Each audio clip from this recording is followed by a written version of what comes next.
जय झारखंड। आप सब जयराम जी को सुनने आए हैं ना। एक अनुशासन का परिचय दीजिए कि आराम से अच्छे तरीके से बैठ जाइए और व्यवस्थित तरीके से बैठिए, तब कार्यक्रम को चलाने में भी जितने भी यहाँ पे आयोजन करता है, जो लोग इतना मेहनत किए हैं, उनका मेहनत जो है वो पूरा हो पाएगा। और ये मीडिया के लिए है, यूट्यूबर्स के लिए है, उनके लिए जगह थोड़ा छोड़ दीजिए, ये मेरी विनती है। और जयराम जी भी आपसे यही आग्रह कर रहे हैं कि जितनी माता बहन है, भाई लोग हैं, सब आराम से सुनिए। और अभी हम लोग इस कार्यक्रम को बहुत आगे ले जाएंगे, बहुत सारे ऐसे वक्ता है, जयराम जी भी बोलेंगे। आप लोग थोड़ा व्यवस्थित तरीके से बैठ जाइए, प्लीज बैठ जाइए। और ये साफ तौर पर ऐलान करते हैं कि जिस तरीके से झारखंड के आदिवासी अपने हक अधिकार की मांग कर रहे हैं, और ठीक उसी तरीके से जिस तरीके से मणिपुर में शांति व्यवस्था को बहाल करने की मांग वहां के आदिवासी समुदाय के लोग, वहां के लोग कर रहे हैं, उनको सरकार सुरक्षा दे और वहां पर शांति व्यवस्था को कायम करे। ये बात आप लोग कह रहे होंगे कि ये झारखंड के लिए सभा है, लेकिन मैंने मणिपुर का जिक्र क्यों किया? मेरे साथियों, हम लोग यहाँ से पूरे देश को एक संदेश दे रहे हैं कि झारखंड के मूलवासी और आदिवासी जाग गए हैं, और झारखंड के तमाम इलाकों में ये जो आंदोलन चल रहा है, इसने सिर्फ झारखंड का ही रहा है, पूरे दुनिया को एक संदेश दिया है कि झारखंड के 20-30 साल के नौजवान पूरे झारखंड में आंदोलन करके यहाँ की धरती को हिला दिए हैं और यहाँ की सत्ता को हिला दिए हैं।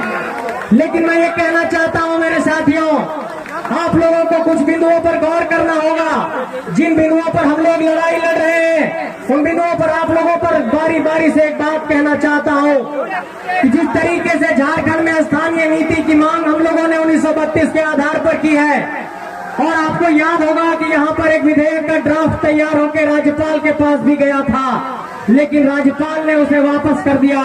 और झारखंड के 14 सांसद में से किसी भी सांसद ने देश के लोकसभा के भीतर इस बात की आवाज बुलंद नहीं की कि झारखंड में 1932 के आधार पर स्थानीय नीति परिभाषित होनी चाहिए।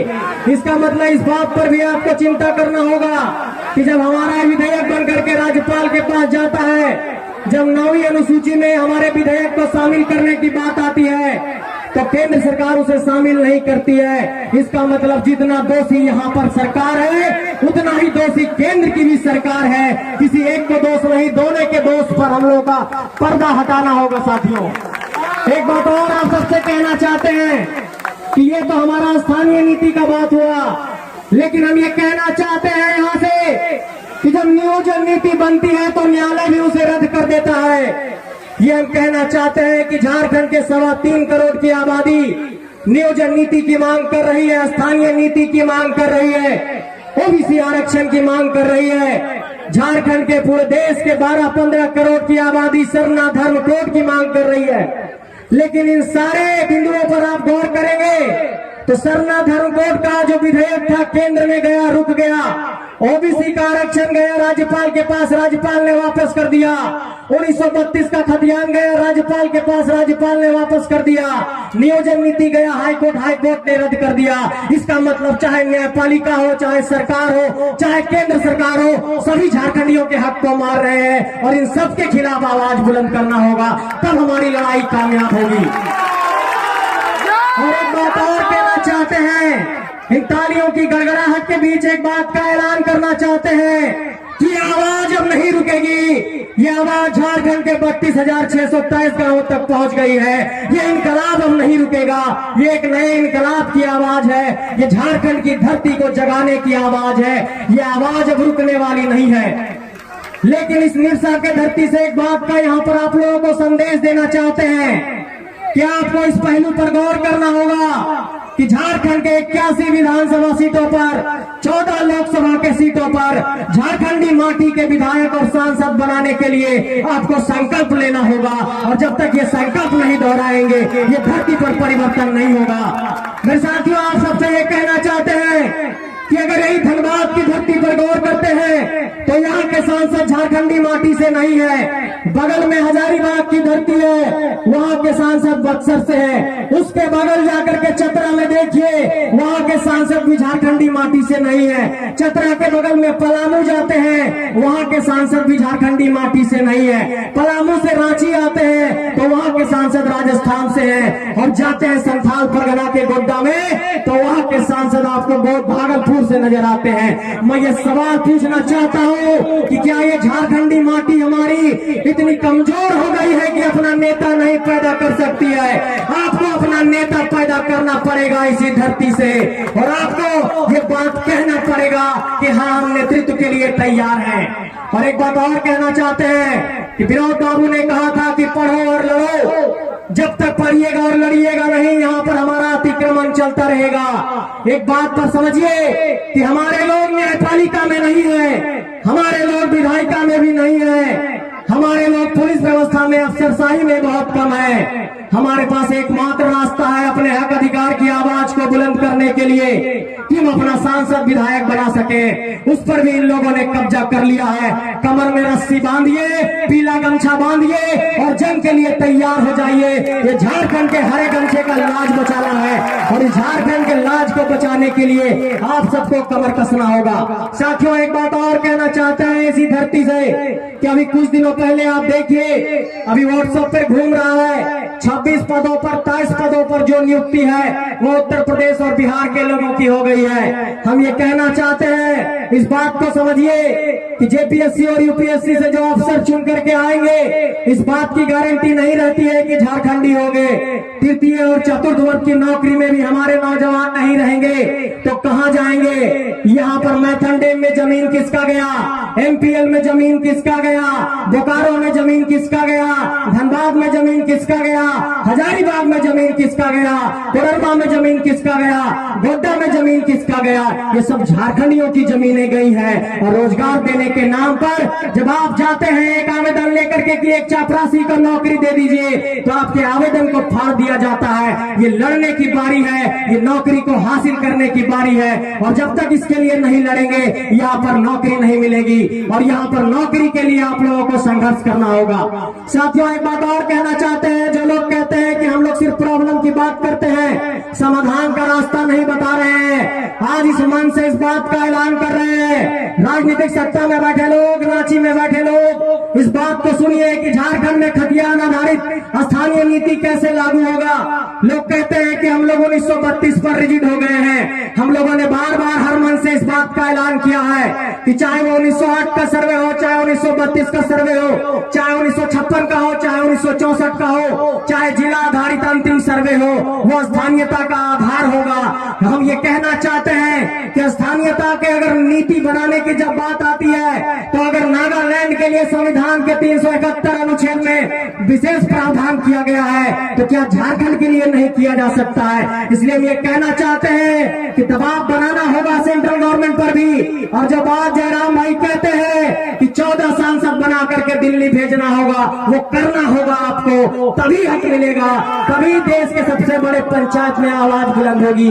और देश के सबसे बड़े पंचायत में जब तक ये आवाज नहीं बुलंद होगी, तो आप लोग ये सोचते होंगे कि हम लोग सिर्फ झारखंड में विधायक बना करके अपना हक हासिल कर लेंगे, तो ये नहीं हो पाएगा। क्योंकि उन लोगों को ये जवाब देना होगा कि जिन 14 लोगों को हम लोगों ने भेजा, उन लोगों ने झारखंडियों के आधार पर, झारखंडियों के हक अधिकार के लिए कितना वहां पर सवाल उठाया है। और देश के प्रधानमंत्री से भी एक सवाल है कि जो झारखंड 40% खनिज देता है, और जो हमारे भाई कहते हैं कि मैं पूछना चाहता हूं कि 9 सालों में क्या सेंट्रल गवर्नमेंट ने झारखंड के ऊपर कोई एक कैबिनेट बैठाई?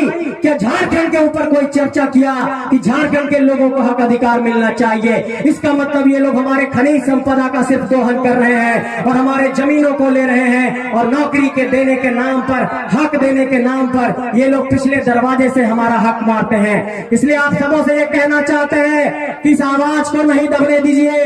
ये झारखंड में 23 सालों के बाद एक आवाज उठी है, और यहाँ पर कई मुखिया जिला परिषद पहुंचे होंगे, कई पंचायत समिति के सदस्य पहुंचे होंगे। लोग कहते हैं कि कैसे बनाएंगे 81 विधायक और 14 सांसद। हम ये कहना चाहते हैं कि झारखंड के 264 प्रखंडों में, झारखंड के आप देखिए तमाम तमाम पंचायतों में जो 4235 पंचायत 4345 पंचायत है, सब जगह मुखिया और जिला परिषद हम लोगों ने झारखंडी माटी का बनाया है। तो जिन 264 प्रखंडों में हम 4345 मुखिया बना सकते हैं, 536 जिला परिषद बना सकते हैं, तो 81 विधायक और 14 सांसद इसी माटी से निकलेगा।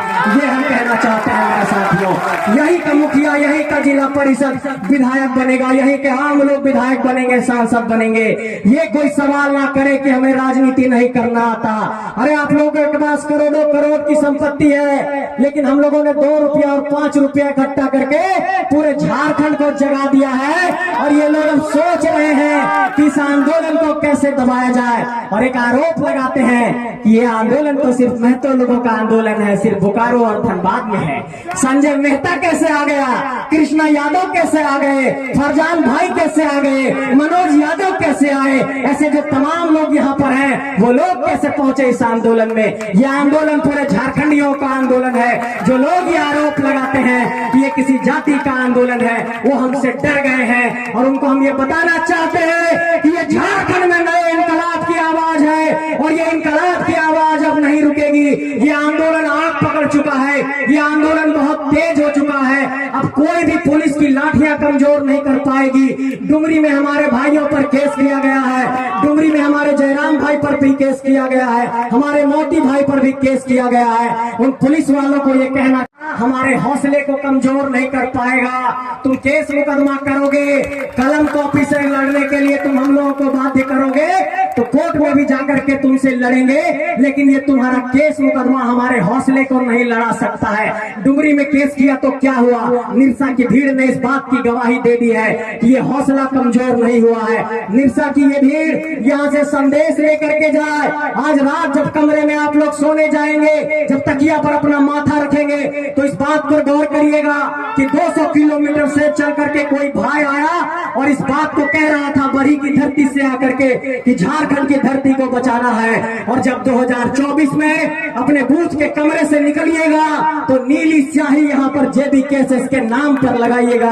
ये ऐलान भी यहाँ से करना चाहते हैं। ये सिर्फ बदलाव की एक तरीके से कहिए आहट है, और इस आहट को कोई नहीं रोक पा रहा है। झारखंड के तमाम थाने फेल हो गए हैं, तमाम एसडीओ बीडीओ सीओ सब फेल हो गया है। ये आंदोलन अब नहीं रुकेगा, ये आंदोलन मुकाम तक जाएगा। देश के सबसे बड़े पंचायत तक अपना प्रतिनिधि भेजेंगे, रांची राजधानी में अपना प्रतिनिधि भेजेंगे, और ये जीत का जो झंडा है पीला रंग करके, इसको पारसनाथ की पहाड़ी पर जाकर के लहराएंगे, तभी हम लोग चुप बैठेंगे। ऐसे चुप नहीं बैठने वाले हैं। आप सबको बहुत बहुत जोहार, बहुत बहुत आभार। एक बार जोर से नारा लगाइए, जय झारखंड, जय झारखंड। तैयार है बदलाव को? नहीं, तैयार है बदलाव को? जोर से बोलिए। साथ देंगे इस आंदोलन का, पीछे नहीं मुड़ेंगे ना, पुलिस की लाठियों से नहीं डरेंगे ना, आंदोलन गांव गांव तक लेकर के जाएंगे। आप लोग ये बात बताइए कि क्या 2024 में हमारे भाई मुख्यमंत्री बनने चाहिए? जोर से बोलिए, जय झारखंड, जय झारखंड। आंदोलन को गांव गांव लेकर